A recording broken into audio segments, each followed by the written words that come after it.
Oke, assalamualaikum warahmatullahi wabarakatuh. Apa kabar teman-teman semua? Semoga teman-teman semua selalu diberikan rezeki, rahmat, kesehatan yang melimpah, serta tidak lupa hari yang indah olehnya. Oke guys, masih dengan Papi di sini. Kali ini seperti yang terakhir kali kita berjumpa, gua akan ngetes untuk 1070 Ti dan RX 5700 dari AMD. RX 5700-nya nanti yang non XT ya guys, jadi RX 5700 biasa. Untuk GTX 1070 Ti-nya itu yang gua pakai dari brand Inno 3D dengan kode name-nya mungkin iChill ya. Gua nggak tahu nih, sepertinya iChill ini mungkin pabrikan sendiri, cuman dinaungi oleh Inno 3D atau gimana, karena di bungkusnya sendiri gua nggak nemuin sama sekali tulisan Inno 3D-nya guys. Cuman kalau misalkan teman-teman cek di halaman resmi Inno 3D, iChill-nya ada di situ. Untuk spesifikasi dari GTX 1070 Ti ini yang di launching pada sekitar akhir 2017 ya guys, dia memiliki arsitekturnya dengan kode name-nya Pascal dengan core 2432 dan bla bla blanya, teman-teman bisa cek sendiri. Menurut gue 1070 Ti ini VGA-nya cukup breng lah ya, cukup garang, karena gue udah tes yang 1070-nya aja udah lumayan guys buat mainin game-game yang sekarang-sekarang ini masih bisa dapat ya 35 fps. Itu menurut gua udah oke lah untuk main game 35 fps dengan rata kanannya. Lagian ngapain juga kalau buat gua sendiri ngincer sampai 100 fps, toh bagus apapun gambar game yang kita lihat di monitor, yang ditampilkan monitor kemudian diserap oleh mata kita, itu nggak seindah seperti kita langsung mengunjunginya guys. Apa bisa keluar itu cewek-cewek cantik yang dalam game? Kan nggak ya. Oke, melanjutkan materi kali ini, sebetulnya ada, ya bukan ada ya, mungkin fenomena yang aneh masih terjadi sampai sekarang guys. Teman-teman bisa perhatikan di sini. Pada launchingnya di 2017, 2 November 2017, kalau menurut Google itu si GeForce GTX 1070 Ti itu di launching dengan harga sekitar $449. Mungkin nyampe sini kelebihan sekitar $150 ya. Misalkan kita hitung, jadi 450 tambah 150 sekitar $600. Dikalikan misalkan kita pergunakan nilai tukarnya 14.500 lah, yang gampang-gampang, nggak usah sulit-sulit. Jadi 8.700 atau sekitar 8.700.000 rupiah. Ya mungkin naik-naik dikit sekitar itulah. Perkiraan saya mungkin yang dijual di tahun itu, di tahun 2017 ada antara 8 juta ke atas lah ya untuk GTX 1070 Ti. Untuk rentang harga segini sebetulnya menurut gue mungkin udah bisa dikategorikan mid ke high end VGA. Nah cuman yang anehnya, ketika gue beli VGA ini, gue sendiri dapat di harga 5,3 guys, dan itu gue dapatkan di sekitar akhir Februari ya. Februari nggak jauh-jauh lah ya dengan sekarang. Yang sebelumnya gue juga sudah katakan itu harga VGA di masih quarter awal 2021 ini sungguh over inflasi. Kalau misalkan teman-teman lihat di Bukalapak misalkan di sini, ini mungkin yang atas nih harga wajar lah ya, harga wajar ketika harusnya memang sudah dijual itu dengan harga 4.700.000. Masih banyak juga yang tulis segini, tapi kalau kita beli itu sepertinya udah nggak bisa guys, entah tokonya udah offline atau memang barangnya nggak ada dan si tokonya itu masih memajang untuk bukti dia jualan itu saja. Nah di sini ada yang jual 9,3. Gua nggak yakin kalau misalkan pun ada ini tuh barang baru, dan ini menurut gua mayoritas itu adalah barang second. Karena sekiranya itu kemungkinan besar si Nvidia-nya sendiri udah nggak akan memproduksi si 1070 Ti-nya ini guys. Kalau teman-teman lihat di Tokopedia juga ya sama, rentangnya segitu, antara 6 juta sampai ada yang nulis 9 juta, 8 juta bah. Mahal kali kan, 7 juta ini udah over sih menurut gua. Yang wajar ya ini tadi, untuk 1070 Ti itu mungkin perkiraan gua yang wajar itu ketika akan dijual itu sekitar 4.700.000 sampai 5,5 juta di tahun 2021.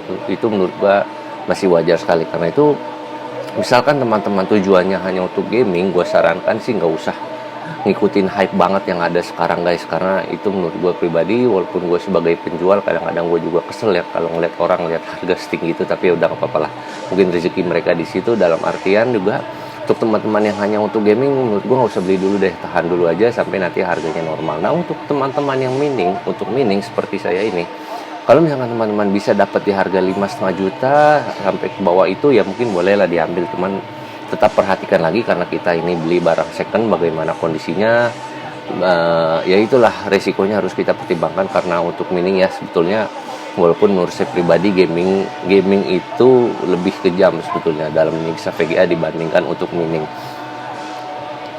Untuk teman-teman yang mining juga sebetulnya ini harus teman-teman perhatikan. Kalau kan kalian lihat di network difficulty, terutama untuk kalian yang ingin mining Ethereum, itu network difficulty-nya itu lagi naik tinggi sekali guys.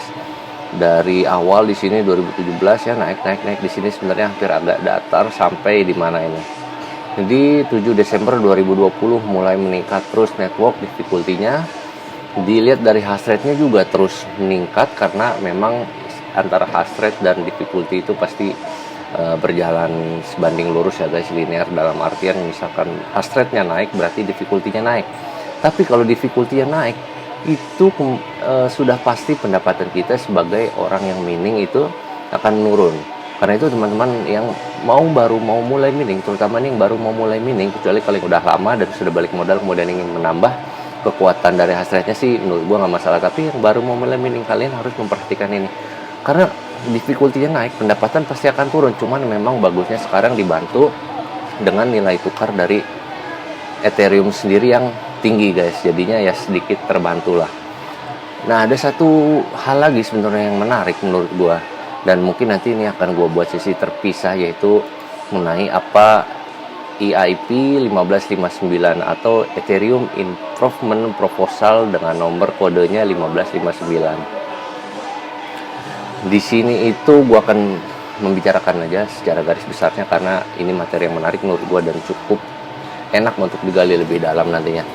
Jadi si EIP 1559 ini sebenarnya mungkinnya nanti akan mengurangi pendapatan kita sebagai miner karena transaksi apapun yang terjadi di dunia ini pasti akan berkaitan dengan ada ongkosnya lah istilahnya. Kalau misalkan teman-teman transfer makanan, mengantarkan makanan dari toko ke rumah pelanggan itu kan pasti menggunakan bensin ya. Kalau misalkan teman-teman memang menggunakan kendaraan bermotor yang membutuhkan bensin, kalaupun teman-teman menggunakan sepeda yang nggak pakai bensin, pasti kan bensinnya dari badan teman-teman sendiri kan, dari kaki, dari makanan, semuanya itu ada bensin. Mau kita transaksi di bank juga ada ongkos transfer antar bank. Kalaupun dengan bank sendiri juga nanti akhirnya di akhir bulan itu akan ada direkap namanya apa ya, biaya administrasi dan lain-lain. Nah, di ranah blockchain ini juga ada namanya gas fee, terutama untuk di lingkup Ethereum ya, namanya mereka sebut adalah gas fee. Gas fee itu seperti tadi ongkos transaksi, yang dimana sebetulnya ongkos transaksinya itu nanti akan dikembalikan ke miner sendiri,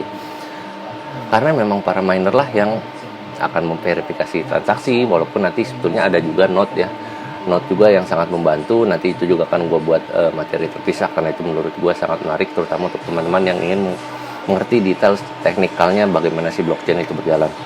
Jadi istilahnya itu pokoknya intinya yang buat tangkap dari si EIP 1559 ini, gas fee-nya itu yang sebetulnya tadinya akan diarahkan kembali ke miner itu akan dipangkas guys. Jadi kalian bisa bayangkan kan, berarti nanti pendapatan kita sebagai miner di Ethereum, gas fee-nya udah nggak ada, pasti akan melonjak turun. Memang itu sebetulnya nggak perlu dikhawatirkan juga karena banyak proposal yang lain. Karena kayak misalkan ini ada salah satu solusinya MEV to the rescue. Jadi MEV itu ada disebutnya miner extracted value, cuma nanti ini sekali lagi akan gue bahas kembali. Walaupun memang ada yang berpendapat ya udahlah gas fee nggak terlalu pengaruh gitu ya, nggak terlalu pengaruh karena toh pertimbangannya mungkin masih banyak yang memprediksi kalau harganya justru nanti akan semakin tinggi gitu kan. Tapi bagi miner-miner kecil seperti saya ini misalkan yang sangat terbantu dengan masih adanya gas fee itu, gue nggak tahu deh, nanti kita lihat aja ke depannya gimana. Cuman bagi miner kecil seperti saya, teman-teman yang baru memulai mau iseng-iseng, menurut gue mending tahan dulu aja. Lihat nanti di sini akan Juli itu akan pasti diimplementasikan si EIP 1559 Juli 2021 nanti ya guys.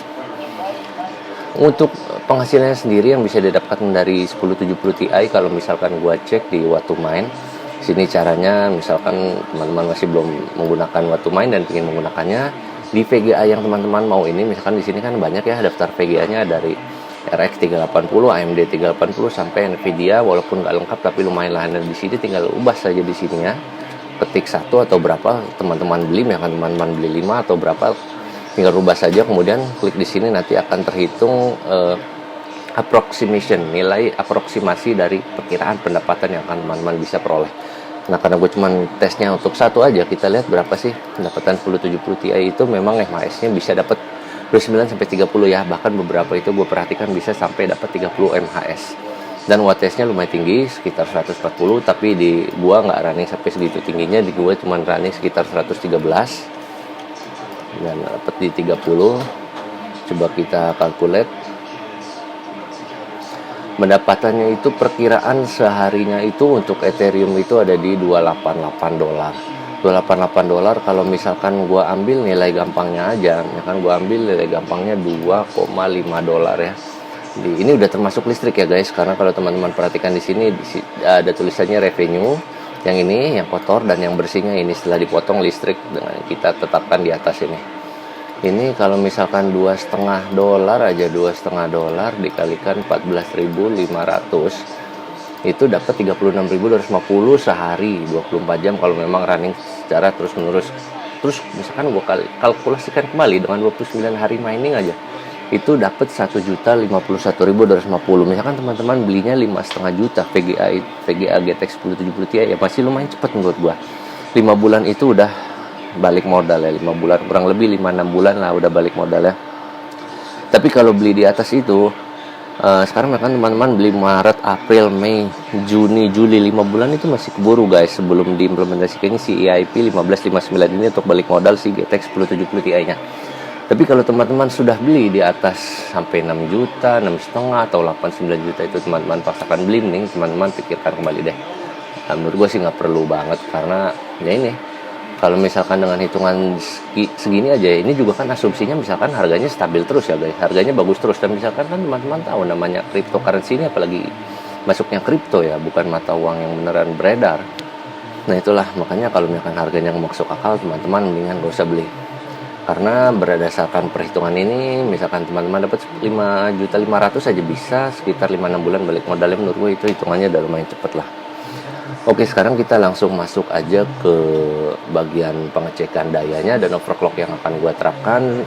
Gue langsung aja ya guys, gue nggak akan banyak cincong lagi di bagian pengetesannya. Seperti biasa pengetesannya itu masih menggunakan software yang kemarin, yaitu Gminer versi 247 dan T-Rex 0.1911. Oke, kita cek.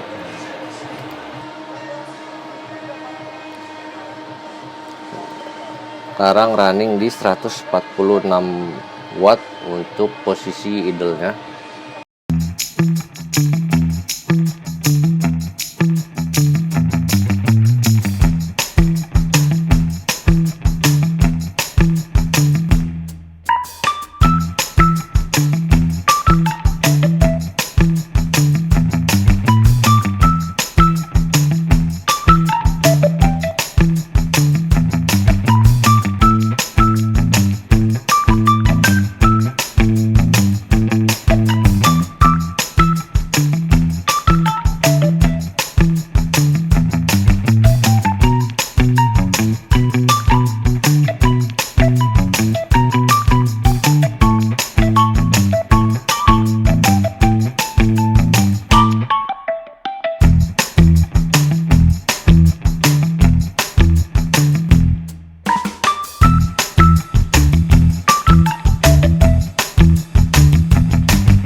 Berarti kalau gitu gue tulis tadi kan masih naik sampai 131, ya udah gue pasin aja di 132.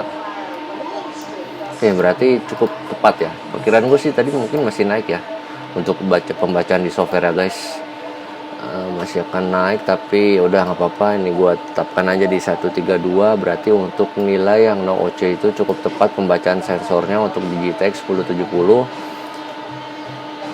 Cukup tepat dan difference-nya nggak ada. Oke, kita mulai di 138 power usage-nya. Untuk OC kita tes untuk Gminer 256 sudah nampak di Bardi. Kita tunggu lagi satu update. powernya harusnya ada di 113 guys kalau gua amatin dari kemarin-kemarin, karena memang settingan ini sudah sering gua pakai tiap harinya. Gue tulis aja langsung di sini untuk settingan OC-nya dulu ya. Dengan OC-nya core Mi 50, power limit 63, 63%. Core clock-nya Mi 50, Mi 50, memorinya 425. Kali lagi kalau memang kartu second seperti ini teman-teman, saya sarankan sih nggak usah terlalu maksa banget memori clocknya ataupun overclocknya, nggak usah terlalu dipaksa banget. Kalau power limit diturunin nggak apa-apa, malah bagus menurut gua, tapi jangan terlalu bawah juga ya, karena akan mempengaruhi performa dari kartu grafis kita untuk menghasilkan hash rate. Nah ini sudah nampak, ini masih stabil di 256. Gue refresh coba sekali lagi. 256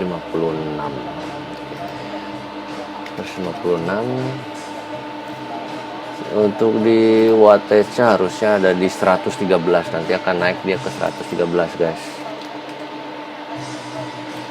Kita lihat untuk OC ya, berarti nilai OC nya itu dengan watt power idle-nya 138, terbacanya dia harusnya ada di 118 ya, berarti softwarenya kurang baca 5 watt, softwarenya, karena harusnya kalau berdasarkan nilai dari wall, kalau misalkan memang berdasarkan dari wall, konsumsi wall powernya itu sekitar 118 watt. Dia masih akan naik terus ini nanti sampai 113. Oke, sekarang kita langsung aja beranjak ke T-Rex Miner ya guys. T-Rex Miner.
Lebih tinggi lah wallnya. 285. Gue refresh dah, karena memang ya penggunaan wattage kan nggak semuanya melulu karena GPU ya guys ya, apalagi kalau misalkan teman-teman banyak menggunakan software seperti saya ini, dalam artian RIG-nya juga menjadi sistem sehari-hari yang sering teman-teman gunakan, memang agak sulit untuk membaca nilai pure dari wattage-nya, tapi ya kurang lebih lah, mungkin nggak banyak juga deviasinya, karena sekarang juga nggak banyak yang lagi saya running. Kalaupun ada seperti Firefox Google Chrome ini, dia lagi dalam posisi tertutup idle ya, masih ada di 285,2. Ini 285 aja, ininya harusnya sama sih 132.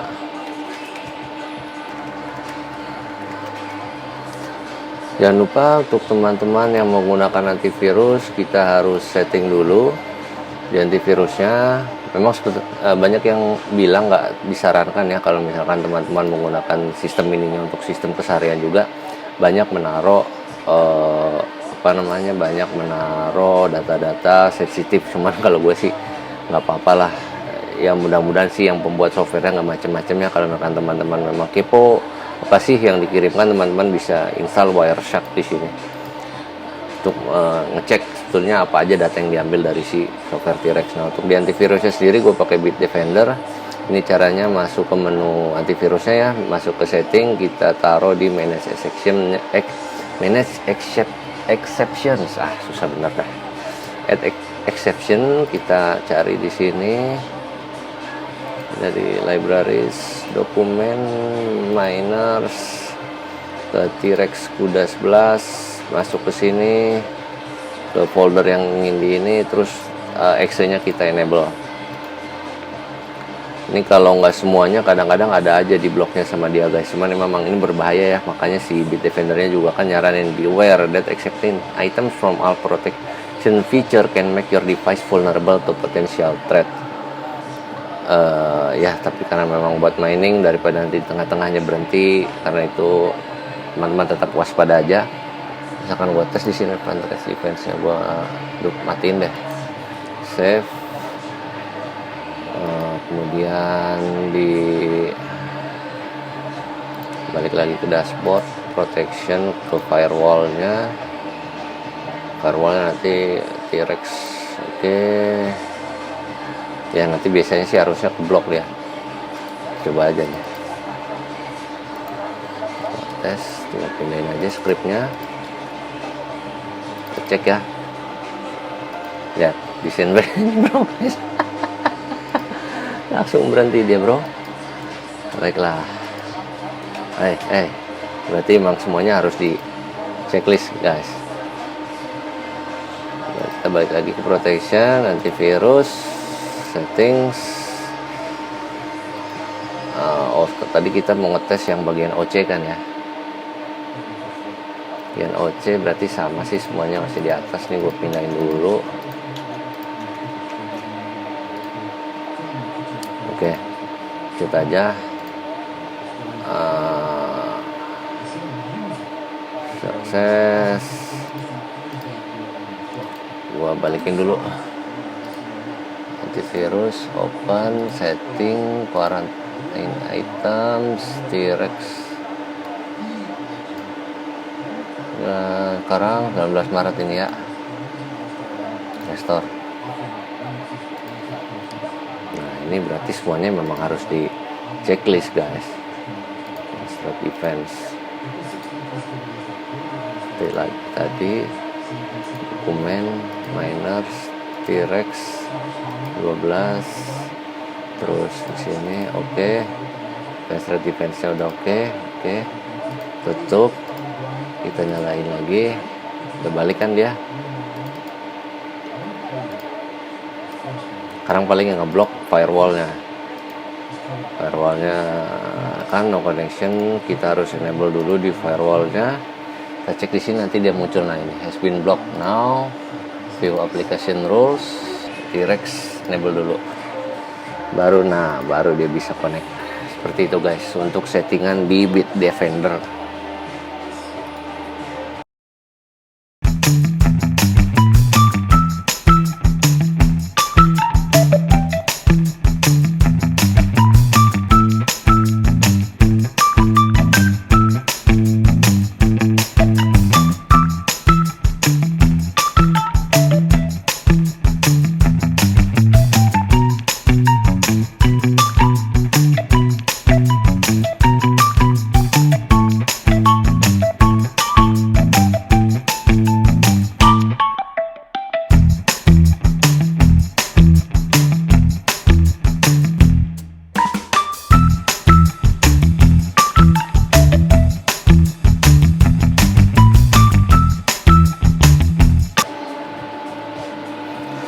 Bardinya belum berubah, coba refresh dulu.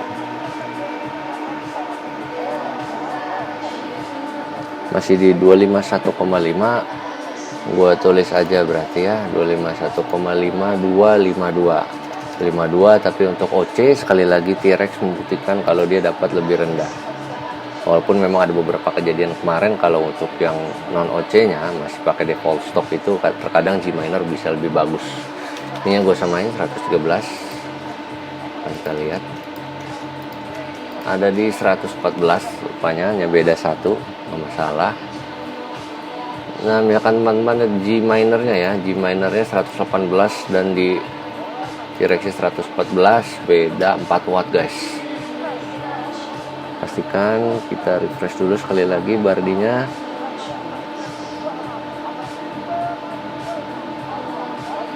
Ya masih di 252 untuk sensornya. MHS-nya dapat 30,32. Gue nggak mau nge-push kartu ini terlalu jauh lagi. Gue yakin sih bisa nyampe 31 atau 32 sebetulnya, tapi wattage-nya pasti akan mengikuti lebih tinggi ya. Menurut gue udah stabil lah ini penggunaan konsumsi dayanya guys. Coba tunggu satu lagi deh, kita lihat dia apakah naik ke 113 atau masih tetap di 112. Kalau tetap di 112 akan gue rubah di Excel-nya.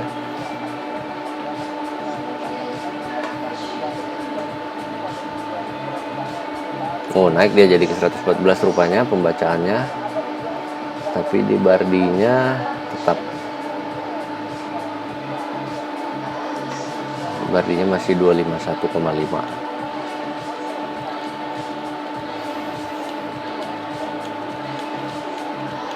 Berarti mungkin nggak ada difference ya.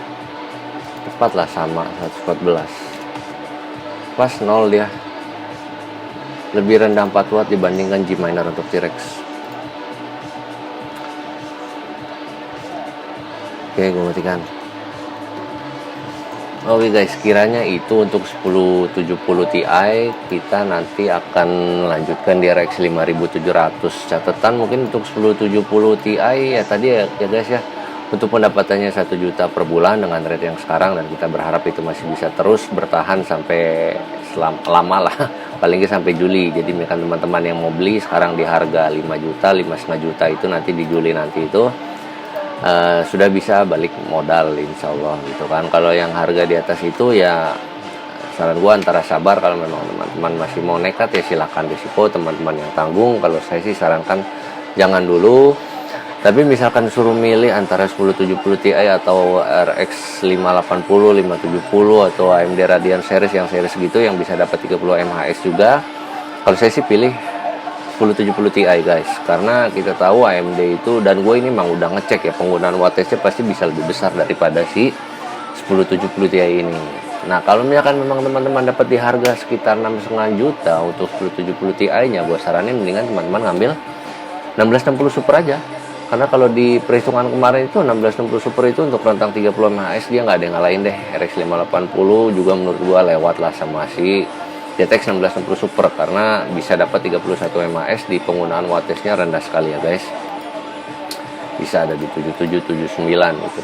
Harganya pun kalau misalkan masuk sekarang emang terbilang ya masih over lah, masih over inflated banget untuk harga-harga VGA sekarang, ada di rentang 7,5 juta sampai 8 juta. Mungkin ada yang masih banyak jual 6 juta cuman langka. Oke. Kita lanjut ke RX 5700 guys.